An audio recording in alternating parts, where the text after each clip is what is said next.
Alright, summer's here and it's the perfect time to roll around town on 4 wheels. And no, not a car, I'm talking about something way more stylish. So I decided to visit the Moxi website and grab a pair of roller skates.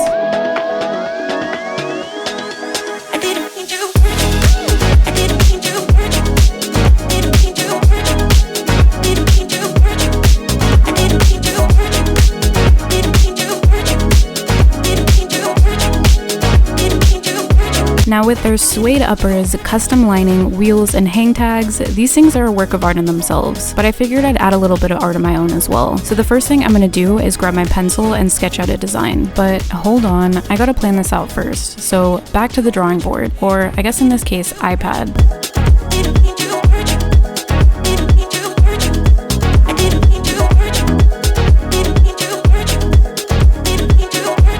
Okay, now that we have our design planned out, let's get to sketching.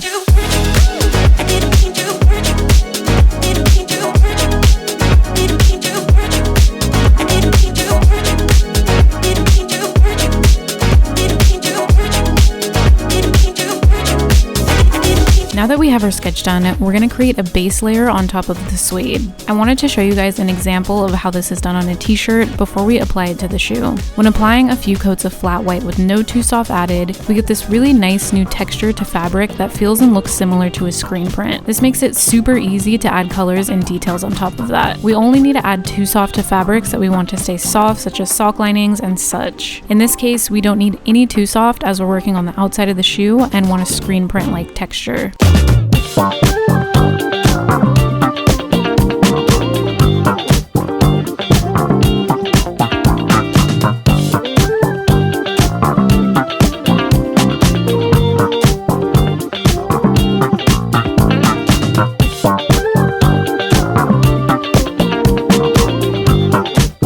Base layer done, now it's time for the fun part, which is adding color. I'm going to start out with my koi fish color, which is a mixture of orange, yellow, and flat white. And since we applied our base layer, we only need to add coats until the color is full and vibrant.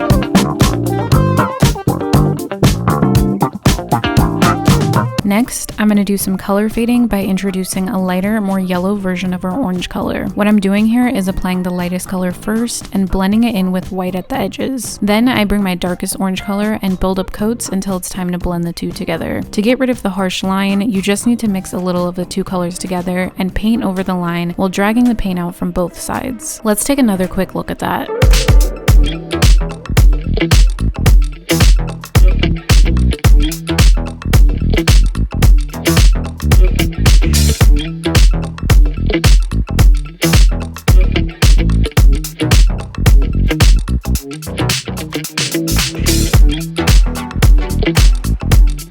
And to add shadows, all you need to do is mix a little bit of gray or black into your paint and blend.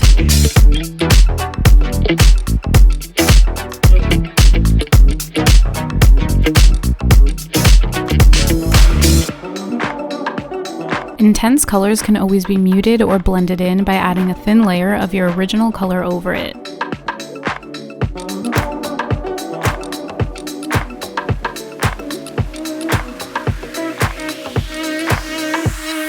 For outlining, make sure you're using a really fine detail brush such as the number 0 spotter. These type of brushes will give you a lot of control and precision with detail work.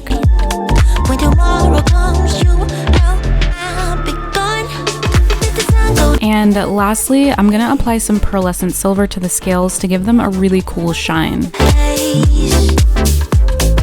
your hand in my hand in between.